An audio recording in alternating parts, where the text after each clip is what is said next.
I'll start with a welcome speech. So welcome, ladies. This is the first in our learning and development series. And thank you all for being here.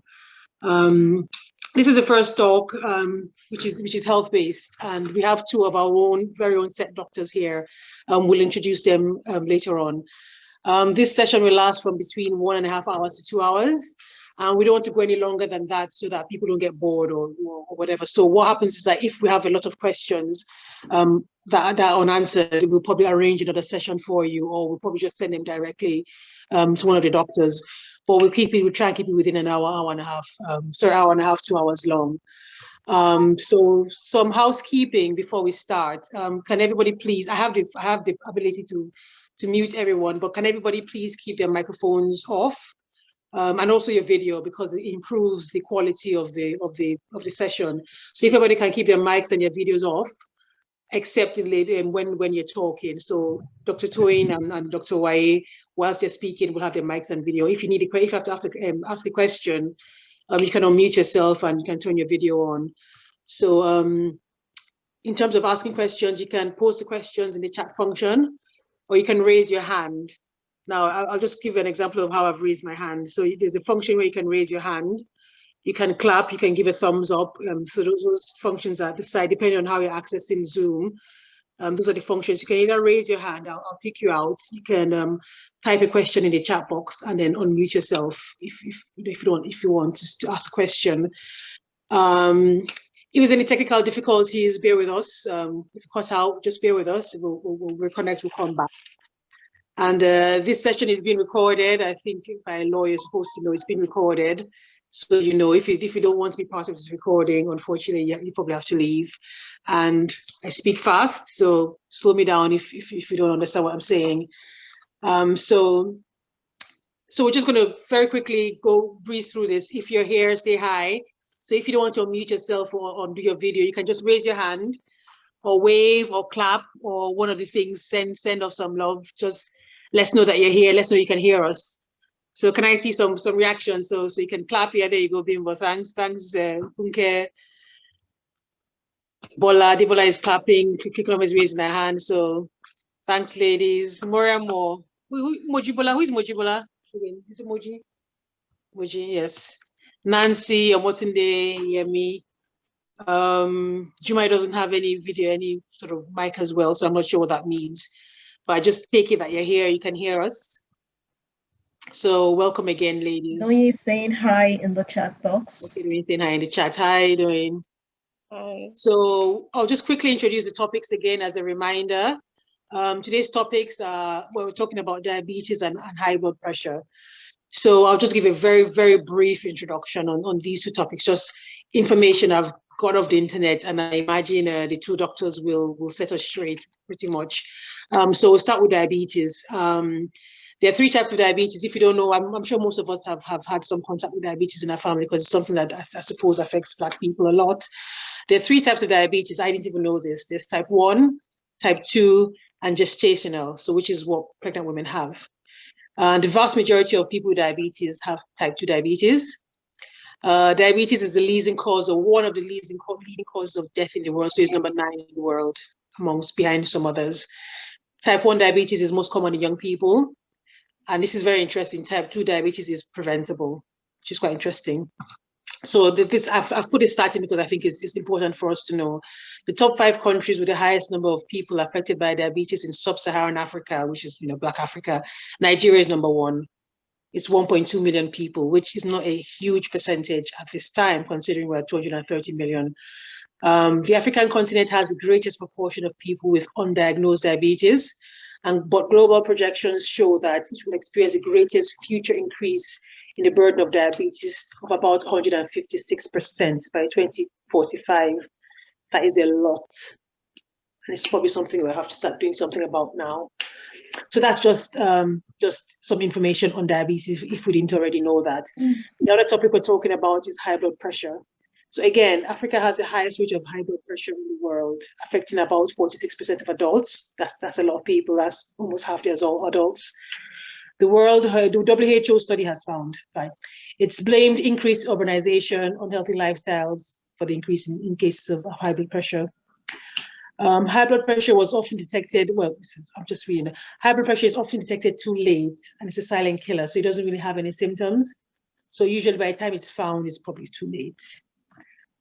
Of the 34 African countries surveyed, Ghana, Nigeria, Seychelles, Cape Verde, Sao Tome, and Principe are the highest prevalence of high blood pressure. So again, Nigeria is up there with high blood pressure and diabetes. And just to find out more on this, experts recommend eating at least 5 servings of fruit and vegetable a day, quitting smoking, drinking in moderation, reduce the salt intake, and exercise often. So that's just an overview of high blood pressure and diabetes. So it's interesting to know that Nigeria is kind of up there with these two diseases. So if we go back to our agenda now, what is next on the topic is introduction of our two speakers. So I'll hand you over to Hani to introduce them. Hi, everybody. Thank you very much, Titi. So we have two speakers today. The lead speaker is Dr. Toyin Ohehe. We knew her back in school as Toyin Fashola, and she was in Charity House D class. Toyin had a medical school at Uniben College of Medicine, and went ahead to have a specialty in endocrinology. I'm struggling with that word, sorry. Everything to do with the endocrine system, thyroids, pancreas. She was just explaining it to me just before everyone came on board. So I think she can tell us about that a little more later. So that's her specialty. And presently she works with Uniben Teaching Hospital as a consultant endocrinologist. And she also is a part-time lecturer at Benin University, Okada. I suppose that's also in Benin City, so in Edo State. So that's our lead speaker for today. We can show her some love with the reactions, clap, love, something like I'm clapping now on mine. So let's show some love to our lead speaker, Dr. Toyin Ohehe. So our support speaker for today is Dr. Oluwafumilayo Olanrewaju. We knew her back in school simply as Uwaye Iyoha. She was in Peace House, also D class. And she also, incidentally and coincidentally, she also had a medical school at College of Medicine, University of Benin in Edo State, same as Dr. Toyin. But her specialty is radiology, and she did that at Lagos State University Teaching Hospital. So presently, she's a consultant radiologist at Alimosho General Hospital in Lagos, and she's also the head of departments for radiology department in the same hospital. So that's our support speaker. And both of the speakers today will be educating us on the topic that we already introduced. Let's also show some love to Dr. Oluwafumilayo.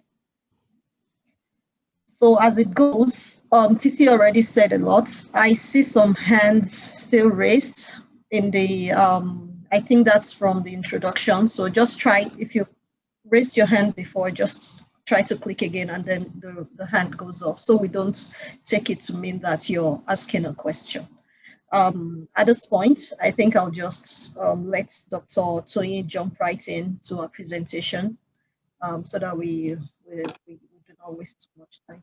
Thank you, everybody.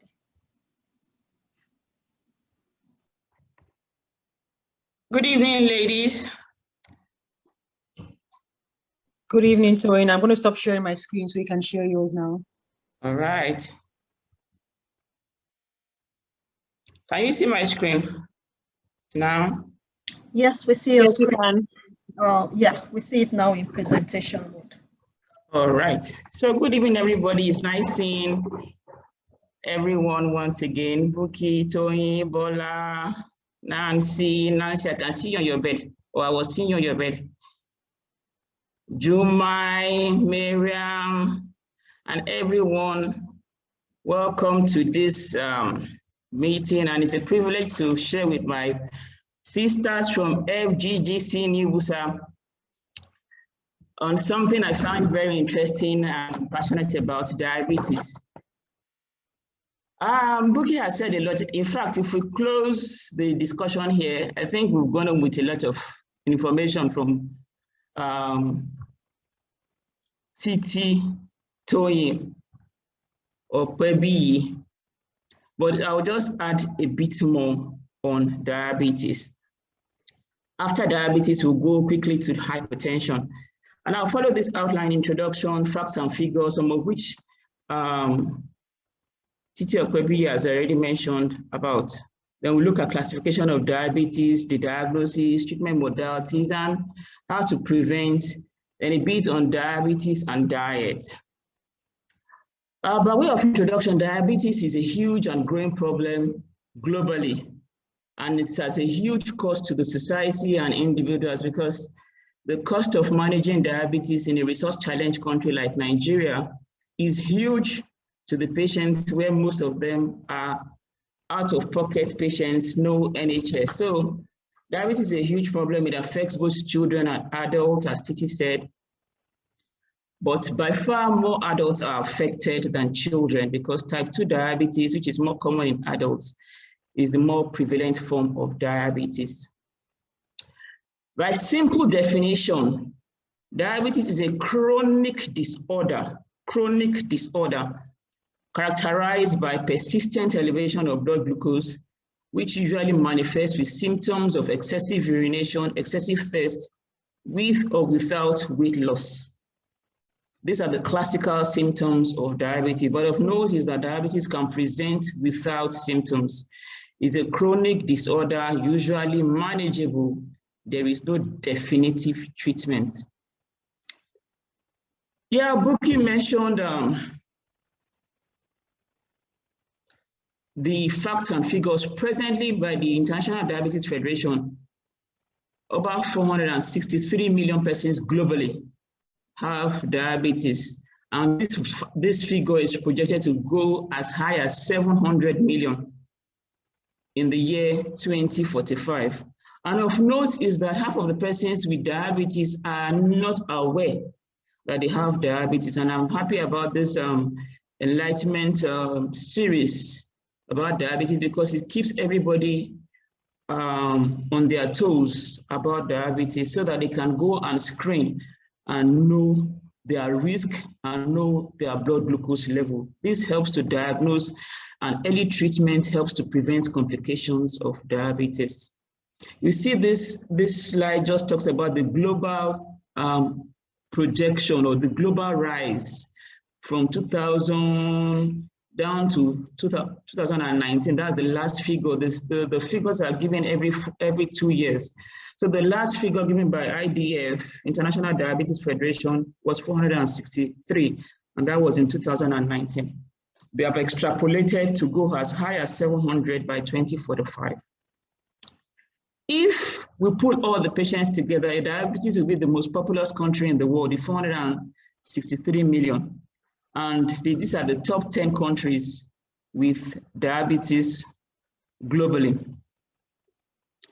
I will just keep this. But of note is that about half of the persons with diabetes don't know that they have diabetes. Also, a significant number with pre-diabetes, because there's diabetes, there's pre-diabetes. They don't know that they have these conditions, and that underscores the importance of medical screening, routine medical checkups. Screening is for apparently healthy individuals. You don't have to be sick to go to the hospital. So screening is for apparently healthy individuals. Just walk up to the hospital, say, I want to check my blood glucose. Your relatives, your loved ones, particularly those that have the risk of diabetes, as we'll see in the next few slides. So this is a classification of diabetes. Buki mentioned about the classification of diabetes.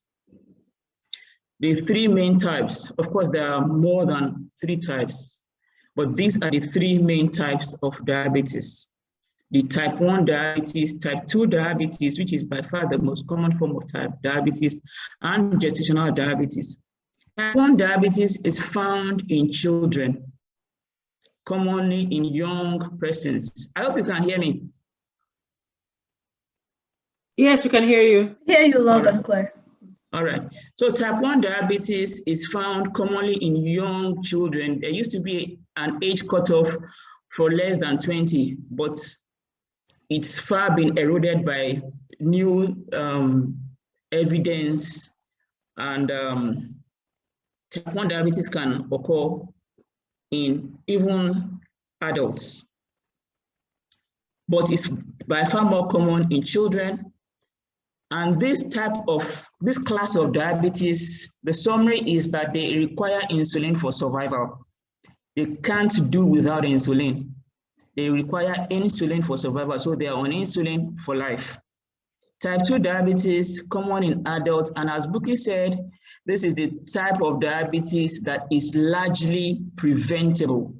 Type 1 diabetes cannot be prevented. Then gestational diabetes, diabetes occurring for the first time in pregnancy and usually resolves after delivery in about 50% of cases. Gestational diabetes occurring for the first time in pregnancy and resolves in about 50% of cases, but some patients, about the other 50%, progress to full-blown diabetes. So we're concentrating on type 2 diabetes, the one that commonly affects adults, and the form that is largely preventable. What are the risk factors? When we talk about risk factors, we're talking about what increases your chance or a person's chance of having diabetes. Some of the risk factors are modifiable. You can do something about it. So the others are non-modifiable. But we'll look at the risk factors. One is advancing age. As one gets older, the chances of getting diabetes is increased for type 2 diabetes. 40 years and above, annual screenings are very important. So by reason of age, one is at increased risk of getting diabetes. Then positive family history. Once a member of your family has diabetes, other members, particularly parents, other members are at high risk of having diabetes. It may occur later in life. The age of onset of having diabetes, if a family member has diabetes, varies. But once there's a family member with diabetes, other members at a higher risk of contracting diabetes or developing diabetes compared to persons that don't have family history. Then obesity and overweight, when your body mass index is beyond 30 for obesity or 25 and above for overweight, it increases the chances of having diabetes. So advancing age, first family history, then obesity increases chances of having diabetes. Physical inactivity. I used to tell people, I say diabetes should not be a reward for hard work. You know, once you get old or you have worked hard, you get some level of comfort from your car to the office, from the office to the car, rarely going to the gym, come back, your house help prepares your meal, go to your bed. It's a partially sedentary lifestyle. Most of us are in executive positions now, and our work requires sitting for a long time. We do more of mental work. That is a partially sedentary lifestyle, and it increases our chances of contracting diabetes. So physical inactivity, even if you are a person, you have your own store, you sit down, your sales girls are bringing things and selling, you sit down, it's a sedentary lifestyle, and it increases the chances of having diabetes. High calorie diet or what we call fat diet or unhealthy diet is also a risk factor. You see, one of the reasons why there's an increasing trend of diabetes is that our parents used to eat natural foods, greens, prepare our meals, but now, by reason of pressure of work, by reason of maybe your socioeconomic status, we tend to junk a lot, eat fast foods and all that. And many of those foods are prepared with unhealthy ingredients like trans fat and all those things, which increases our body mass index, increases our weight, and increases our risk of getting diabetes. So unhealthy diets, junk food, snacks, cakes, meat pie, and all those things that constitute junk food increases the risk of diabetes. High calorie food, eating more than you require also, because you see the weight is maintained by a delicate balance of input and expenditure. Input is what you eat, expenditure is what you expend by reason of exercise or whatever, physical activity. So if you are taking in more than you're expending, you tend to accumulate, just like a bank account. If you are saving more than you spend, you tend to have a fat bank account. The same thing goes with weight. If you are not expending more through physical activity and you are taking in more than you require, you tend to put on weight. Then hypertension is also a risk factor for diabetes, high cholesterol levels, and previous gestational diabetes. Maybe in your first pregnancy, during antenatal clinics, the doctor found out that you have impaired glucose, or it's not in the diabetes range, but it's not in the normal range either. That's what we call pre-diabetes. Or maybe it was even frank diabetes, and it resolved. Such a person has a high risk of developing diabetes, that's type 2 diabetes, later in life. This picture shows somebody that has truncal obesity. It's very, very common in the developed countries. I'm sure those in US and UK, they see all of these people, the Latinos commonly. In Africa also, in Nigeria also, we also have a lot of big persons. A study done in Nigeria found out that they found the prevalence of diabetes to be highest in South Nigeria, and it was lowest in Northeast Nigeria. We have not found, nobody has been able to give any good reason why it's highest in South Nigeria. Maybe it's oil money, a lot of enjoyment and all that. But there's a lot of obesity in those regions also. But this is a risk factor for diabetes. What I'm talking about, obesity and overweight. Then childhood obesity is also on the increase. Most of our children, from school to the home, no physical activity, security challenges in Nigeria now. Nobody goes out to play anymore. The children are there, computer games, television, and all those. They become couch potatoes. And childhood obesity is on the increase, and this increases their chances of getting diabetes. But in childhood obesity, it increases their chances of getting type 2 diabetes. Type 2 diabetes because of the risk factors of obesity. So our children also should be regulated when it comes to calorie, when it comes to intake in quantity and quality, as well as physical activity. Let us encourage them to do exercise and keep their body weight normal. Most of our children, they like sweet things. I'm also guilty, but we must learn to regulate them because it increases their risk over time of developing diabetes in future. So these are some of the fat diets we're talking about: junking, soda drinks, and all that. It causes a lot of damage to the body. Then gestational diabetes, I mentioned the state of hyperglycemia occurring for the first time in pregnancy, usually within 24 to 28 weeks. And after the baby is born, it's resolved. But some patients, some cases they progress to full-blown or sustained type 2 diabetes, or develop it later in life. So who should be tested for diabetes? Who should be tested? Who should go for test for diabetes?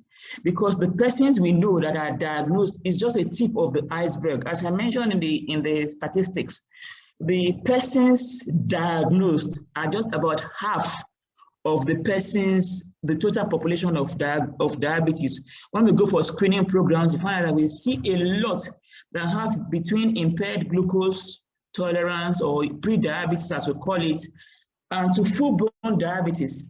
And they don't know, they're just walking around normally, living their life. So testing is very, very important. And this is because more than half are undiagnosed. So who should be tested?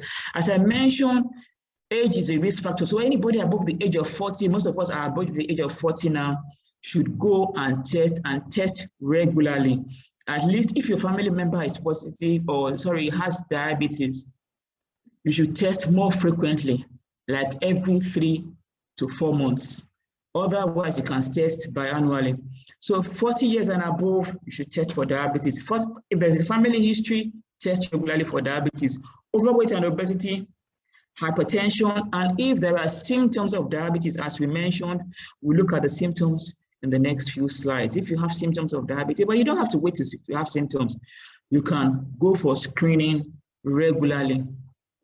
What are the symptoms of diabetes? Excessive urination, just urinating excessively in the night, waking up 3 to 4 times to urinate, excessive thirst, weight loss. Progressive weight loss, unintended weight loss can be a symptom of diabetes. Lethargy, weakness, blurred vision, recurrent boils, itching in the private part, vulvar itching, vaginal itching, always moving from one STI to the other, or what we call toilet disease. Let me not say STI, sorry. Toilet disease, candida infection, and all that. It might be a symptom of diabetes. Then diabetes can present for the first time with complications, eye disease, kidney disease. In the United States now, diabetes is the leading cause of chronic kidney disease that requires dialysis. So diabetes can present with complications ab initio because the person has not been screening. Then foot ulcers, recurrent foot ulcers or poorly healing foot ulcers can be a symptom of diabetes. Myocardial infarction, that is heart attack, stroke, can manifest with diabetes. We see patients presenting in emergency with blood glucose as high as 600 and they have stroke at the same time. So that's the manifestation of the diabetes. That's the first time they were diagnosed. Of note is that diabetes also can be present without symptoms. So you don't have to wait till you are urinating excessively or something. That underscores the importance of regular medical screening. So these are the symptoms, as I have said, and the complications. What are the complications? What are the damages that diabetes has to the body when it is prolonged, undiagnosed, or managed? One is stroke, as you can see in this slide. Stroke, paralysis of one side, blindness. Diabetes is a leading cause of blindness in our side, in this environment, cause of cataract, retinal detachment, visual loss, and all ocular complications of diabetes. Heart attack, we see in social media now, somebody dancing, collapses and faints, somebody's going, faints, heart attack. It can be a cause, diabetes can be a cause. As I mentioned earlier, diabetes is a leading cause of chronic kidney disease, and that means irreversible kidney disease. Of note is also male infertility, or what we call erectile dysfunction. Diabetes is a really leading cause of erectile dysfunction in men, inability to have and sustain erection. Diabetes is bad in that one. So it can cause erectile dysfunction, impotence, as the former term impotence. Then amputation. Diabetes is a leading cause of non-traumatic amputation. If you see somebody that is amputated and is not due to accident or anything, diabetes is the likely cause. So diabetes affects different parts of the body. For women of childbearing age, recurrent fetal wastages, macrosomic babies, delivering babies with more than 4 kg, or big babies as we call them in this environment, diabetes is the cause. Or delayed pregnancy and all that, diabetes can be a cause. So it affects all parts of the body. It can be there cohabiting with a person and you don't know, but it will be causing silent damages. This is a foot gangrene, a picture of somebody that has a gangrenous foot. You can see the darkened toes here.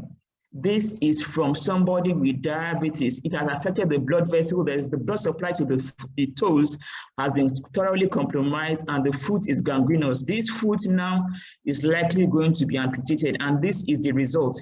Amputation of the limb, reduced quality of life. The family, the person will be depending on the family members for sustenance and all that. So These are the complications of diabetes and can be prevented if it's diagnosed early. How is diabetes diagnosed? One, the blood glucose level. The best is a fasting blood glucose level done before 8 a.m. And if it's a fasting blood glucose greater than 126 milligram is above normal. That is a diabetic range level. Fasting blood glucose of 126 milligram per dl is diabetes, or if it's a millimoles, 7.0 millimoles. Or if it's a casual blood glucose, you just do it at any time of the day, not fasting, and it's greater than 200, it may suggest diabetes. But if somebody does not have symptom of diabetes, that is excessive urination, weight loss, or whatever, you need 2 or more abnormal blood glucose. That is the fasting or the random. That is greater than 126 milligram per dl for the fasting, or 7 millimole for the fasting, or a random blood sugar of greater than 200 milligram per dl. Then if it's a glycated hemoglobin, there's a special test called glycated hemoglobin. If it's greater than 6.5, it can suggest diabetes also.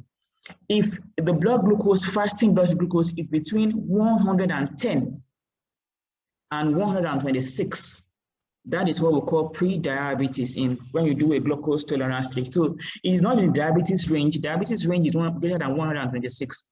But if it's between 110 and 126, is what we call pre-diabetes, and one should really do some further tests and start modifying lifestyle there. What are the treatment modalities? The main treatments are either the lifestyle modification, drugs, and supportive therapy.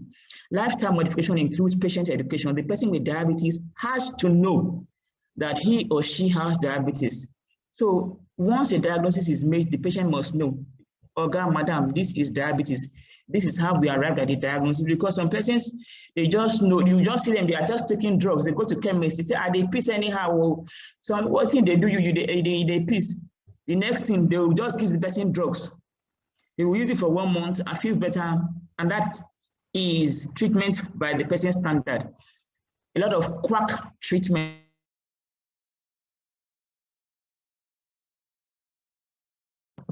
I think we've lost Dr. Toyin. I'll prompt her to reconnect now. Reconnect, but I think Yeah. Toyin has asked a question: Can any of the main types of diabetes be cured with medication or diet? I think she sort of answered that before she got cut off. Where it cannot be cured, it can be managed. But I mean, when she comes back, you can Dr. ask her. Uwaye is here, right? All right, I think she can just take over here. while we're waiting for Dr. Toyin to come back on. Okay, let me take over the questions. Yeah, from Dr. Cooper was asking, can any of the main diabetes be cured with medication or diet? Oh no, it cannot be cured. Most times management is the most important thing. The moment the person is diagnosed to be having diabetes, we start managing. Most times we tend to try to control the diabetes with the drugs because already a damage has been done. So you have to manage. Or curing, I don't think so. Most times it's just management, conservative management we do. Any other question? Okay, I mean, the other question was from me. Well, one was what is a healthy glucose level, but she's already answered that question. She has answered that, yes. She said. So my question was, can pre-diabetes be reversed? Yes, with lifestyle modification. That was what she was coming to. Right, okay. Lifestyle modification, very important. If you're able to control your weight and your diet, very important because, you have to watch what you eat. And what we say most times is that, you have to reduce the amount of carbohydrates you take, and make sure that most of the things you take are more of protein. So when you're able to do that, you find out that the glucose level will at least be controlled. So most times we actually send these patients to dietitians. They usually have a timetable of the kind of food they should be taking, which they can, when you observe it, it will help you. Okay, that's I suppose that's probably isn't in the question in terms of a diet, because if you say constantly try and reduce carbohydrates, which is quite useful, especially as she says when you're over 40. Yes. Reduce the amount of carbohydrates. And you have to watch a lot of things you take. Even the drinks we take, there are times we take beverages that are too sugary, you know. Anything, you have to cut down on your sugar as much as possible. You know, all those soft drinks that are too sugary, everything, you have to cut it down. Especially at this our age, those things, you have to cut it down. And make sure you do more vegetables and fruits. And you have to make conscious efforts to do this, because most times we get carried away and want to take sugary things and all that. So it's really not, I am guilty too sometimes. You want to take sugary things, but you have to make conscious efforts to live a healthy lifestyle. That's why some people just go doing vegetarian diet and all that. I'm not a vegetarian anyway, but it's good that more of your feeding should be vegetarian diet, and all sugary things should be cut down as to the barest minimum. Okay. I think Titi has a question. Her hand is raised. Okay. Taita, go ahead. Thank you. Okay. Thank you. My question is really this. Okay, we are typical Africans here, and we want to eat proteinous food, you know, to curb diabetes. And many of us will cheat. There's no how. Let me tell you that we can actually, we'll cheat. That's just the gospel. Definitely. Can you just run us through the basic, you know, Nigerian food, just like, okay, a day meal, you know, breakfast, lunch, and dinner. Just take us through just one like that. Let me just have an idea of what I can do without going through the carbohydrate stuff every day. Okay, basically, let me explain this to you. The fact that we say, okay, cut down on carbohydrates, you don't eat all that, does not mean you will not eat it. You may eat it, but in smaller portions. So let what you eat more be more of vegetables. For example, now you want to eat eba, right? I will not tell you to cut off eba completely, but the kind of, how will I say, the portion of eba you will take may just be small and more of vegetables, more of meat, more of fish. And now we even say red meat, you should cut off on your red meat.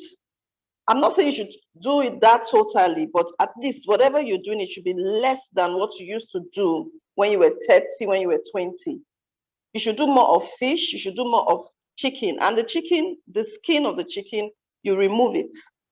Now, when you say for maybe for a day meal, you can take beans in different forms. You can make akara, you can make moi moi, and you can do beans porridge, and you divide it into different things, into different days. Vegetables should be more of your meal. And that vegetable, you know, you can do vegetable soup, you can do vegetable stew, you can do vegetable with egusi, or whatever you're doing should be as the part of carbohydrates in it should be small compared to what you used to do. Do you understand? Yes, Uwaye. Sorry, I said okay, you are practical way. No, not really practical. No, why not really practical? What I mean is, for instance, now there are some who are ulcer patients, and ulcer patient will not do this stuff. You know, they have to avoid it. So how would they manage if you have ulcer, you have diabetes? How do you manage to combine your meals? It's quite a challenge.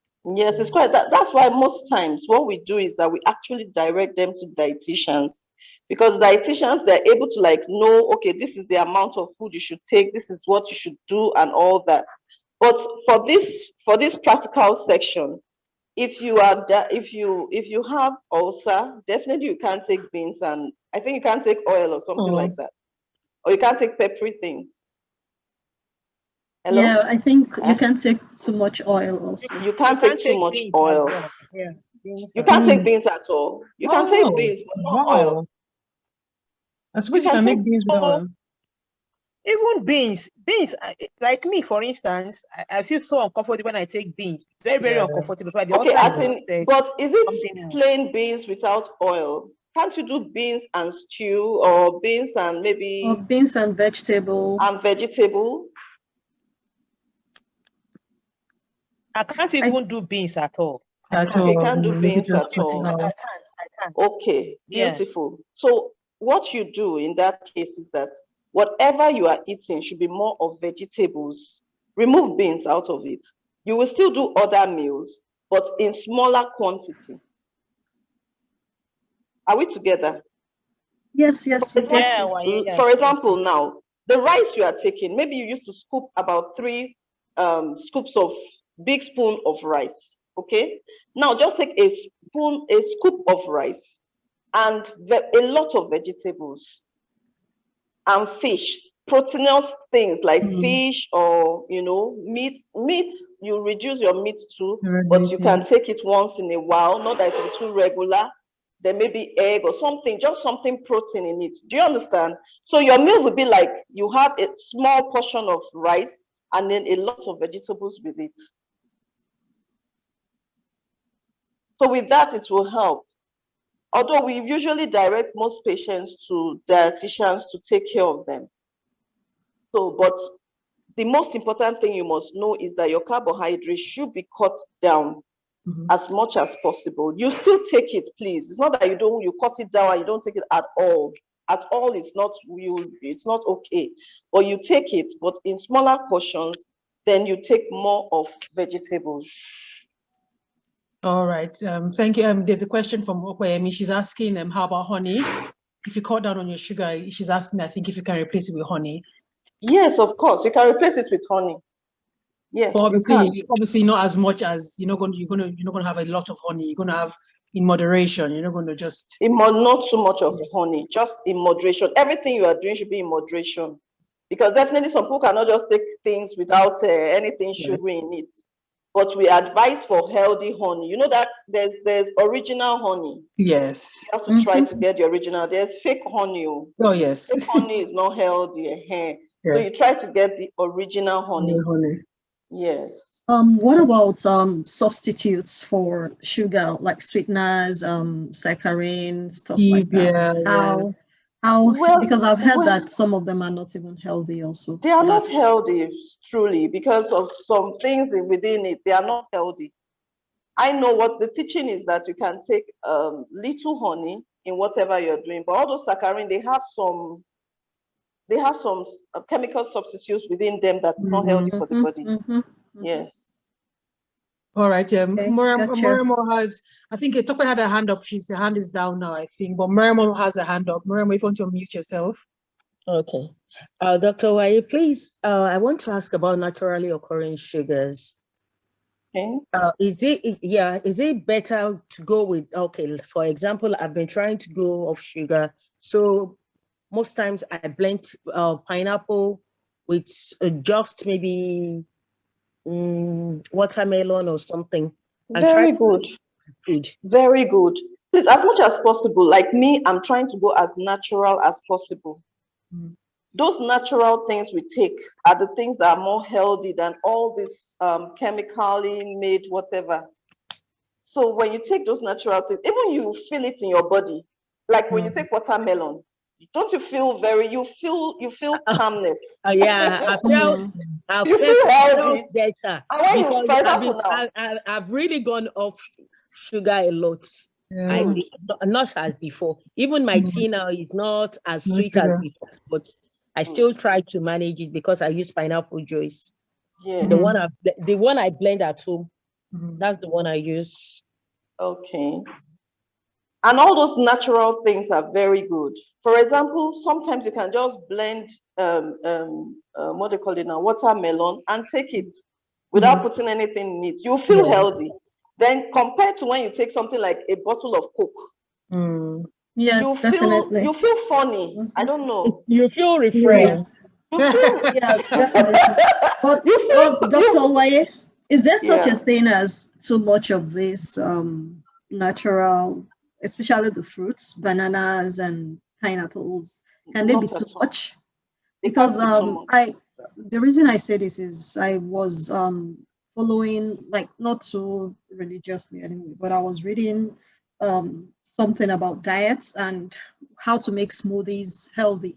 And they were like, just half a banana is okay to sweeten. And the minute you start using a whole banana, it gets too much for the body. So I don't know. One and whole banana too too much for the body? Yeah, too much for a glass of smoothie. Like it's too sweet. Yeah. The same thing with pineapple. You know when you are making smoothie, you know you have portions. Mm-hmm.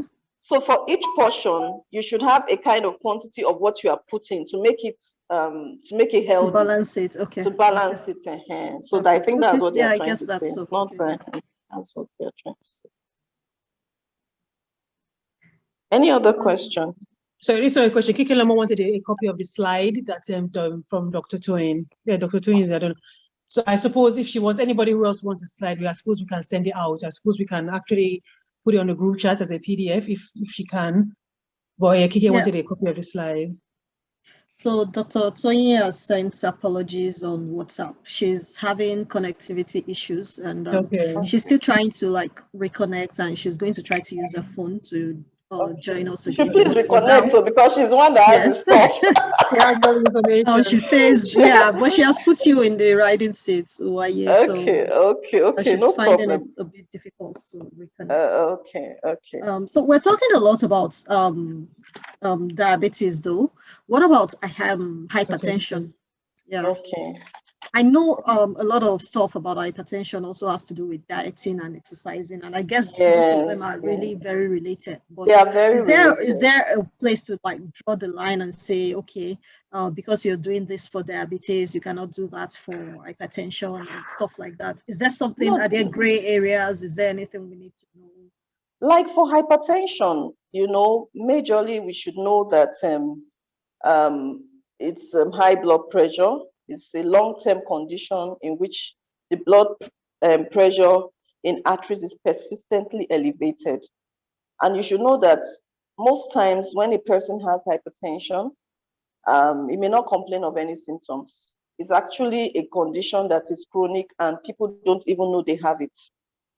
So, but sometimes some people could complain of headaches, they could have nosebleeds, they could have altered vision, they could have what we call lightheadedness or tinnitus, or even fainting spells. Then one other thing we must know about hypertension is that there are categories of hypertension. Like some people are what we say they are hypotensive. When somebody is hypotensive, he has a systolic pressure of about less than 90 and a diastolic pressure of less than 60. Then when somebody is said to be normal, your systolic pressure should be about 90 to about 129, and your diastolic pressure should be about 60 to 85. Then when we say somebody has pre-hypertension, the person should have something like 120 to 129, then 60 to 79. Then there are stages of hypertension. Number one stage, you see the patient may have persistently between 130 to 139 as systolic and 80 to 89 as diastolic. While somebody who has stage 2 hypertension has greater than 140 and greater than 90 for diastolic. Now, you must be able to know that all these are very important things we must do for ourselves. Like we should try as much as possible to, test ourselves, go for medical checkups to be able to know our level of BP. Because sometimes you may feel you are okay because, as I said, hypertension is not a disease that you can know about. You may not know anything about it. You may not even know you have it. You may not even know you have it. Some people, it's when they have stroke or, something, stroke or a heart attack happens to them. That's when they know that they have this hypertension. So it's important we go for regular checkup, especially from the age of 40. There are a lot of morbidities in the bodies of people.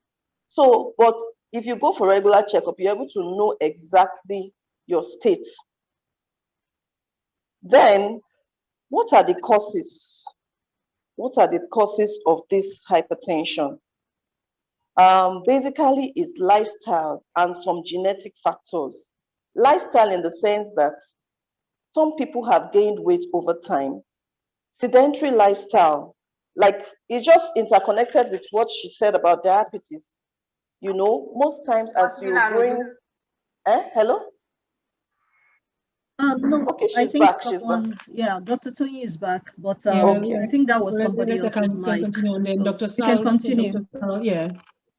I think Okay. Dr. Salamat also has a hand raised. Yeah, her hand raised. And she still has it. Okay, let Dr. Toyin go on so that we can finish the slides. Yes. Yeah. While Dr. Toyin sets up, Dr. Sal, what did you want to say? Can you unmute yourself, please, and speak? Yes. Good evening, ladies. Hi, Dr. Salamat.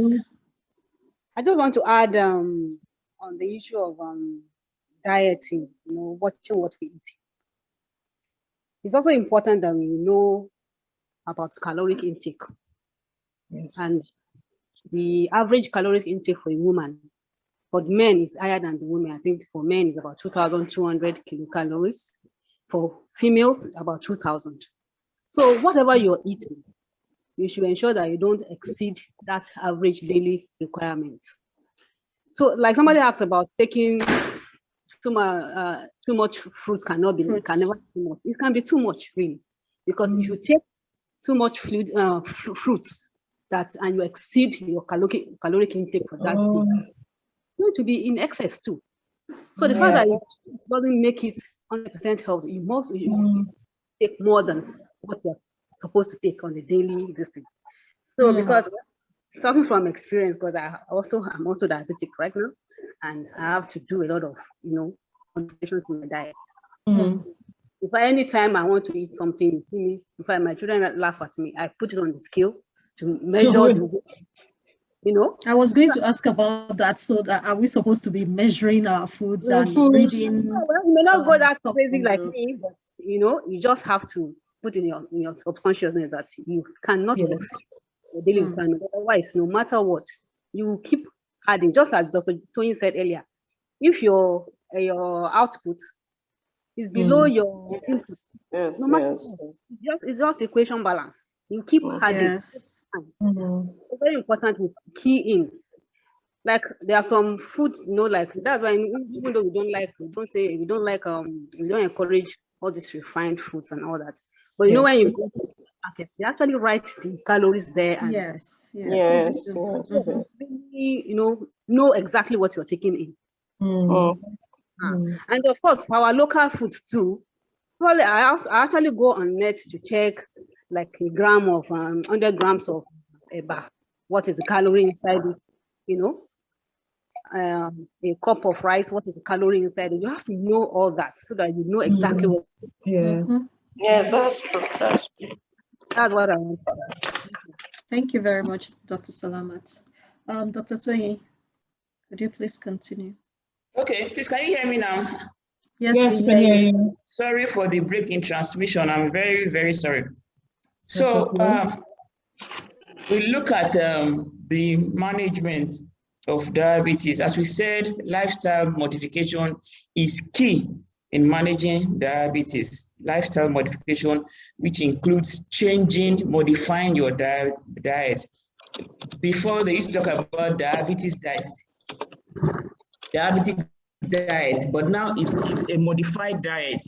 As Salamat mentioned, you can eat most things, but it's the quantity that matters. You still require carbohydrate, you require protein, you require fats and oil, you require water, you require minerals and vitamins in the normal proportion for everybody. So, but the quantity that you would take and the kind of carbohydrate you take if you're a patient with diabetes is important.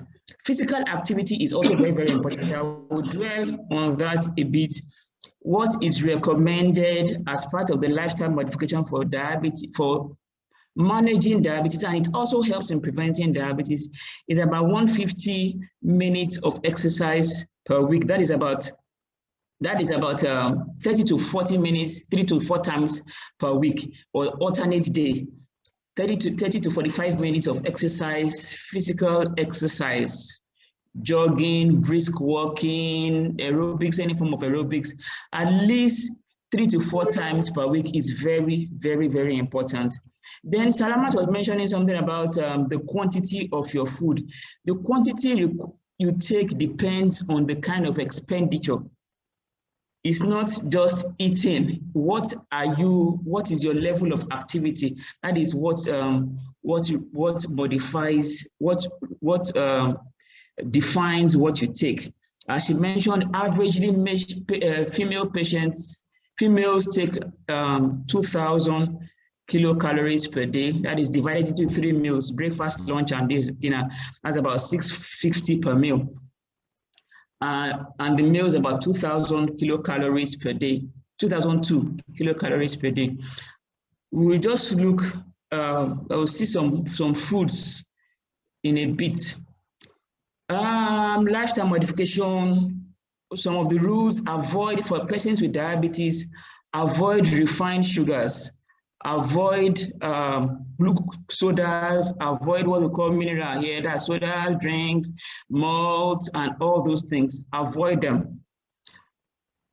Of course, when you are taking your meals, you want sweeteners in any form, but sweeteners also have some form of concerns, some carcinogenic concerns. And I just advise patients, if you can do without, better.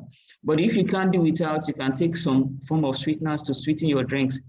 Tea, that people commonly ask about, the kind of tea that persons with diabetes can take, green tea, Lipton tea, and all that, but avoid our regular cocoa beverages that are sweetened with sugar. So those are the things you should avoid. Avoid smoking, avoid alcohol. All these are risk factors that worsen diabetes control and management. Then, of course, your healthy meals. We'll look at that in a bit.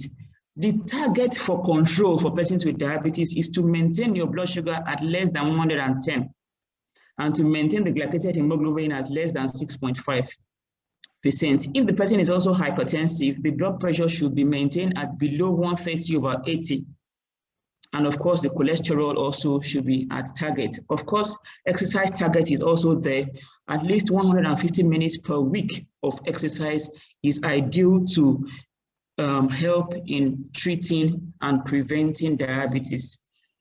One of the things diabetes, and generally anyway, diet is critical. As I mentioned, avoid all forms of refined sugar. Take at least 2.5 to 3 liters of water per day. That's about 8 to 10 glasses of water per day. Have at least 3 to 5 servings of fruits and vegetables. Buki mentioned that in the introductory lecture. That's a WHO recommendation for everybody anyway, but it's important for persons with diabetes.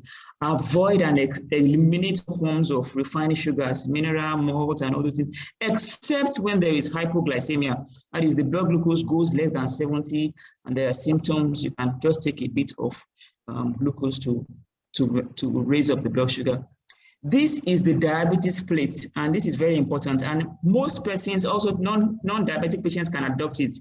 This is the plate size.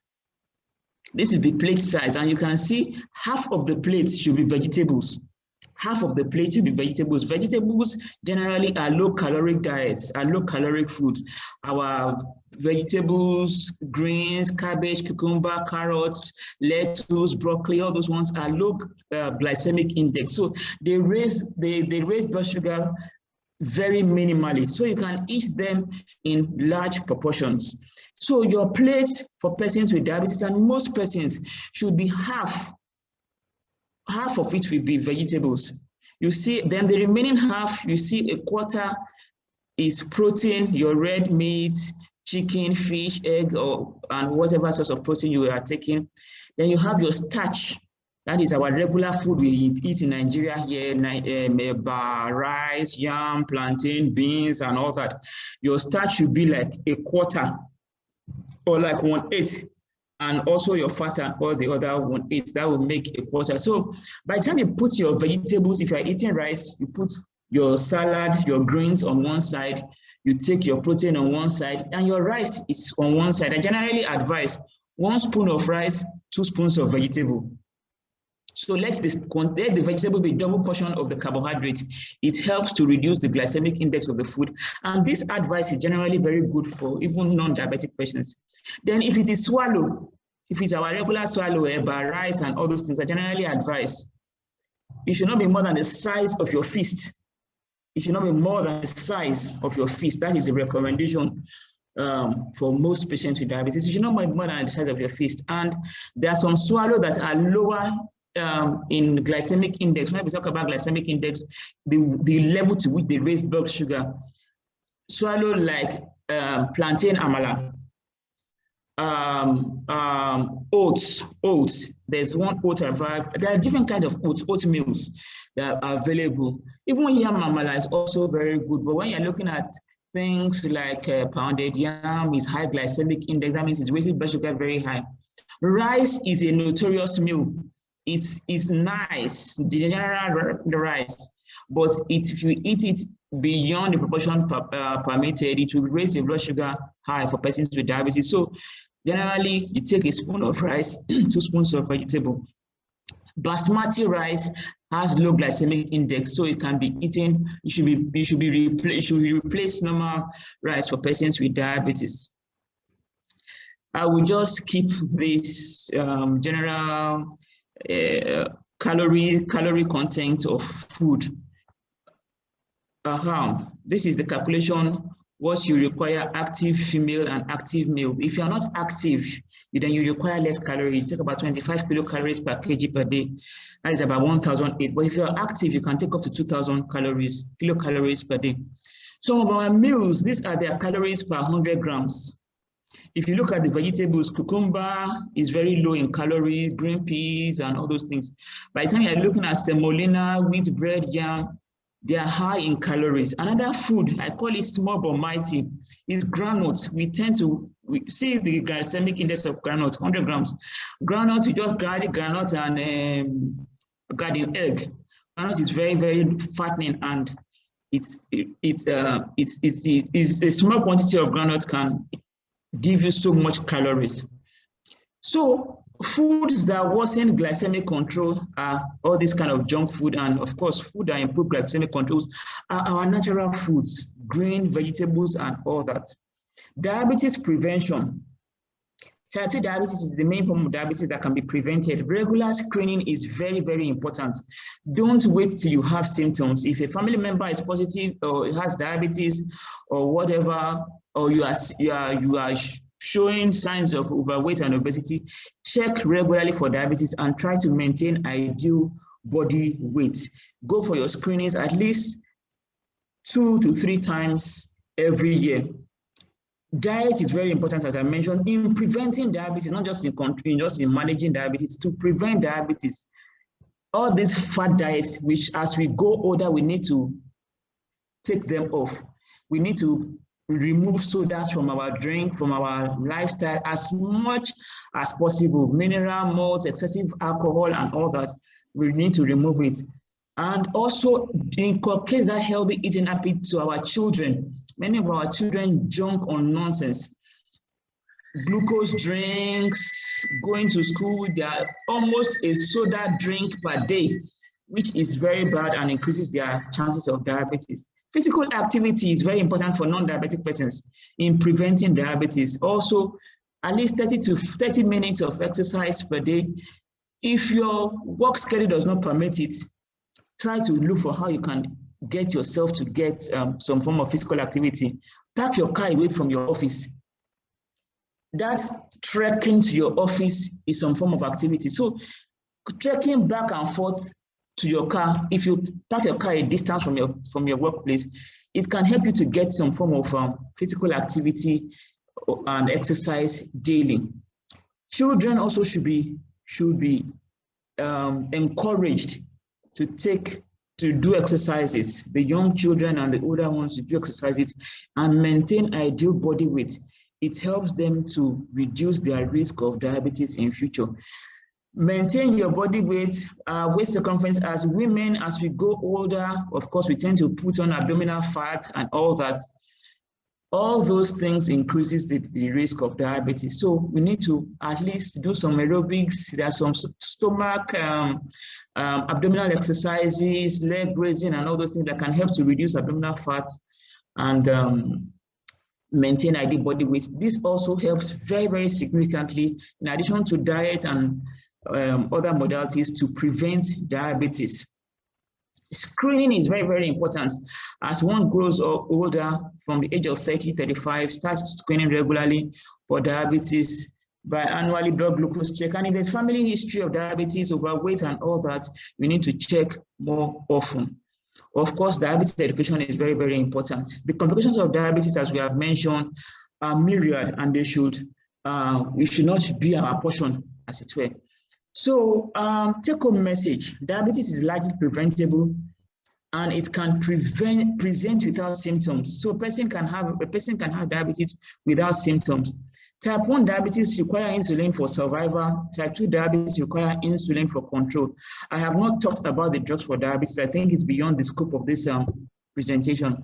The risk factors for type 2 diabetes, which is the main form of diabetes, includes advancing age, family history, obesity and overweight, hypertension, or previous history of gestational diabetes. Lifestyle modification like healthy lifestyle, increased physical activity, maintaining ideal body weight helps to reduce the risk of diabetes. And persons with diabetes should ensure that they have optimal blood glucose. This helps to prevent complications of diabetes from occurring early. Thank you very much. Thank you so much, Dr. Toyin. It's a bit of that groundnut one is a shocker. I'm sorry. Oh my God. Groundnut, and there is something else too that is a staple in Nigeria. I don't think we've mentioned that.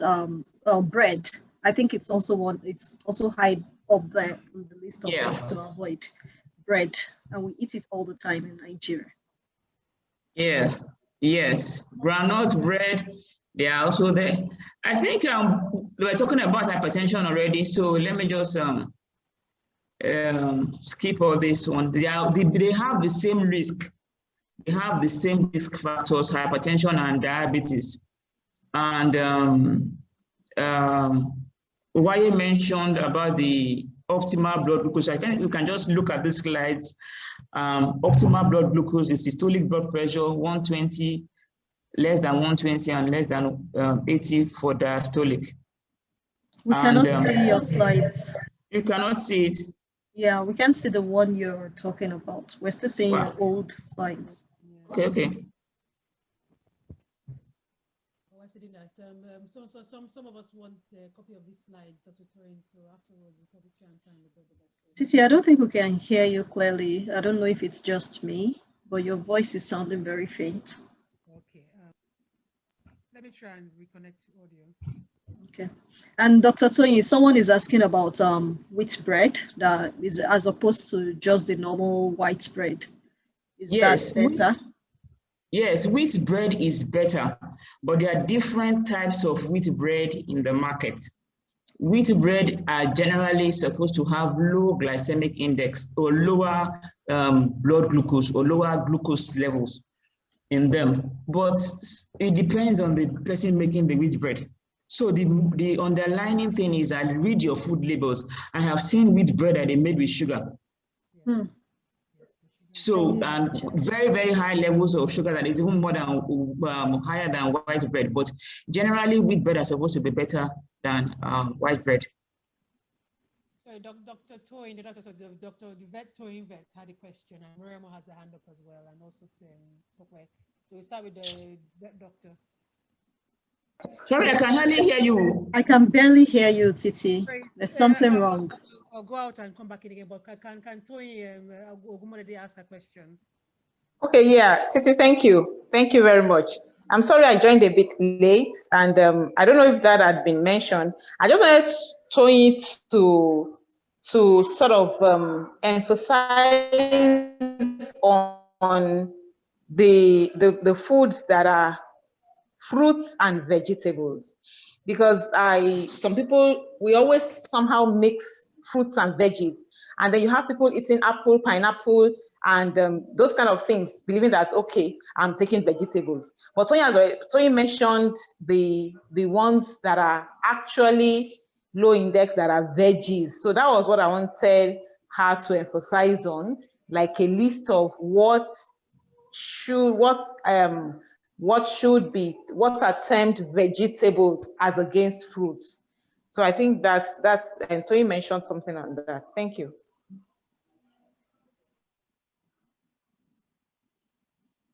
Dr. Toyin, are you there? Okay, can you hear me? Yeah, we can Yes, hear you. we can hear you. Okay, so persons with diabetes or regular non-diabetic persons also should take fruits and vegetables in ideal quantities. Our general fruits, the common fruits that we know, apple, pineapple, watermelon, banana, and all that, they contain some form of glucose, which is fructose, and also its impact on blood glucose levels. So there are portions of fruits, fruit portions that we try to recommend for patients that will not impact on their glycemic index for patients with diabetes. Like it's a bit difficult to give sizes because we're in different countries. For pineapple, this is what I tell them. If you take pineapple, if you cut your ideal medium-sized pineapple into half, that is one half, cut the other half into a quarter. So you take like 1/8 or 1/16 for your fruit portion of pineapple. Pineapple has very high glucose levels. The same thing with watermelon. They have. Oh no, please. Again, watermelon, my goodness. Oh my yes, you know, I said it about pineapple and watermelon and banana. I know watermelon. I know pineapple is I heard that before, that they can be, you actually can't take too much of these things. Okay, it seems we've lost Dr. Toyin again. We've lost Dr. Toyin again. So Mariamo and Toyin and Tope have their hands up. Yes. Maybe you can ask the question and let's see if we can sort of. Wow, that watermelon and pineapple. I know the watermelon one. I mean, watermelon. Wow. I was coconut water. Replacement for sugar. Oh my God. I knew I'd heard it before, that you can't take too much of those things. Both watermelon, pineapple, and bananas. And even mangoes, they have very high sugar levels. They were just naturally occurring sugars. They are but then when they are broken down, I think the byproduct is just basically glucose. At the end of the day, it's just sugar. And it can be too much. It can be so much. Dr. Toyin, are you back? Yeah, Maury, what was the question? No, I wanted to ask her that, okay, hello. People say red meat is dangerous. So if you replace it with something like turkey instead of the chicken, is it okay? Yes, white meat is better than red meat. Okay. White meat is better than red meat in terms of cholesterol and nutritional value. We naturally recommend more of white meat and without the skin, because the skin of the skin of is so sweet. It's sweet. Very, very sweet. It's sweet, but the skin has high calorie. Yes. The skin of any animal has high calorie. And what a pomo? We are saying the same thing. Cow leg, when you boil your cow leg, when you boil your pomo, you see a lot of oil on the top. Yes. When it gets cold, you see that it congeals. Yeah. Those are very bad fats. Yeah.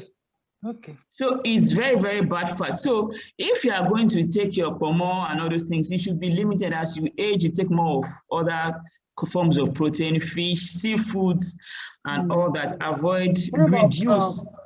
Seafoods like prawns and prawns. Are they good? Shrimps. Shrimps, if you like. Sorry, what of snails? Snails are very good. Snails are quite healthy. So. All right. Okay. Tope Ghana has a hand Tope, up. yeah, Tope has a hand up. Titi too. Tope, go ahead. Tope and then Titi, yeah. Okay, hi everyone, and Dr. Toyin, thank you so much. My question, you kept mentioning screening. So my question is about if you are not presenting any kind of symptoms, and like you said, our age at 40 and above, we should keep going for screening. Can you just walk to a doctor's office and they know what to screen about, or do you have to mention, I need you to check if I have diabetes, I need to check if my blood pressure is good, I need you to check my blood sugar, or they just know that if you come in as, somebody that is 40 and above, they know all what they need to check? Because I know even people presenting symptoms have gone to, doctors times and times over and over, and it takes a long time to diagnose, what is wrong with them. So what do you advise for us? Okay, it depends on your setting. Like in most tertiary hospitals, secondary hospitals, like general hospitals, even the primary care centers, if you work there, you say you want to do routine medical test, routine medical screening, there's some standard test for that. So of course, blood glucose is basic, very, very very basic. So you tell them you want to just do medical checkup. So they will do blood glucose for you, they will do cholesterol for you, they will check your blood pressure, they check, do some viral screenings for you. Those are basic tests. So you don't have to, it depends on your setting. Like if it's a teaching hospital now, you can go to the general practice clinic. If it's a secondary, if it's a tertiary, if it's a general hospital, you can also go to the general practice clinic or your family doctor and tell them you want to do a routine screening. You can even go and list the test you want to do. Tell them, I want to do a blood glucose check. I want to check my blood pressure. I want to check my cholesterol. I want to check my eyes. I want to have my eyes checked, because over 40, most of us are using glasses now. Over 40, you begin to have some visual, some challenges with vision and reading. So tell them, I want to check my eyes. It's your right. Okay, thank you so much. A follow-up question, because I kept getting confused. And if you're already presenting or you've been diagnosed for diabetes, right? I think you already said you will have to be, you will request the patient to see a dietitian so that they can, help, with what kind of diets they need to.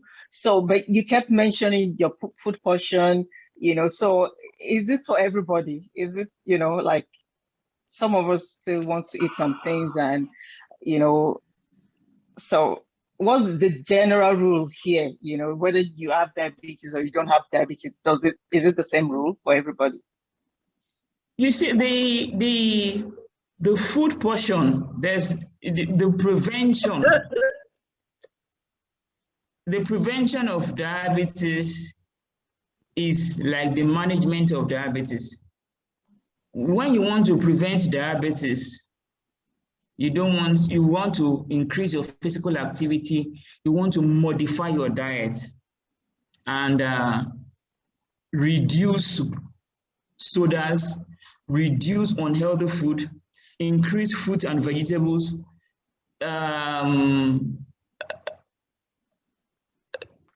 The general treatment for diabetes is like the prevention of diabetes.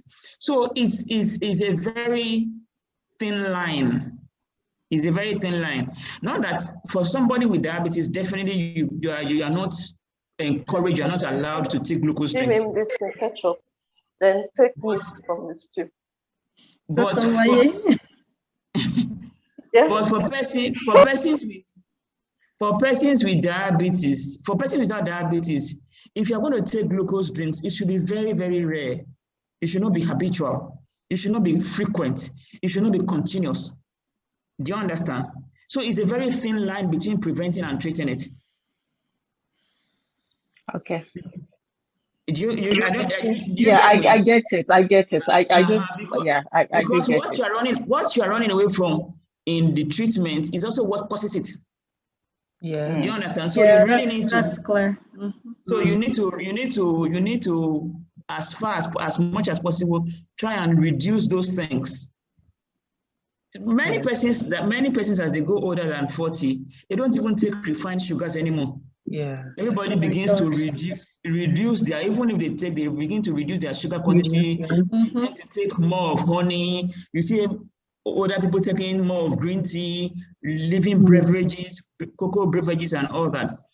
Those are just general preventive measures. Not that if you're not diabetic, you cannot take Coke or any form of soda that you like, but you reduce it to the barest minimum. Many of our children still are very high on soda drinks. We should try also as much as possible, as we are controlling it for ourselves, to also impact on them. Because when they see us changing our lifestyle, it helps them to also change their lifestyle. From when they are young. Yes. When they are young. Thank you. Thank you so much, Dr. Toyin. I think Titi's hand is still, we're still waiting. Yeah, Titi has a question, I think. Okay, can I ask my question, please? Yes, go ahead. Okay. Now, okay, I do not a lot though of goat's meat. So where do I place goat's meat? Is it red meat or what kind of meat? That's number one question. Then number two is this BPM, blood pressure monitor, the digital type of, taking your BPs, at times when you do it at home and then you go to just use the manual type, there is this sharp difference between the two, and then it gets one confused. Yeah, they ask you to get a digital one at home to do a quick one on yourself.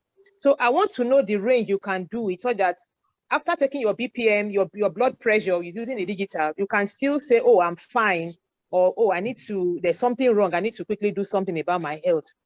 That's another one. Then my husband is here. He wants to know taking Ovaltine and Bonvita and Milo. We'll do more of Ovaltine in the house because somebody said some people say Ovaltine is better. It has low calories and what have you, as opposed to what the regular Bonvita and the Milo beverages. So those are my three questions. Yeah, because Ovaltine is malt, isn't it? So yeah. It's malt. Okay.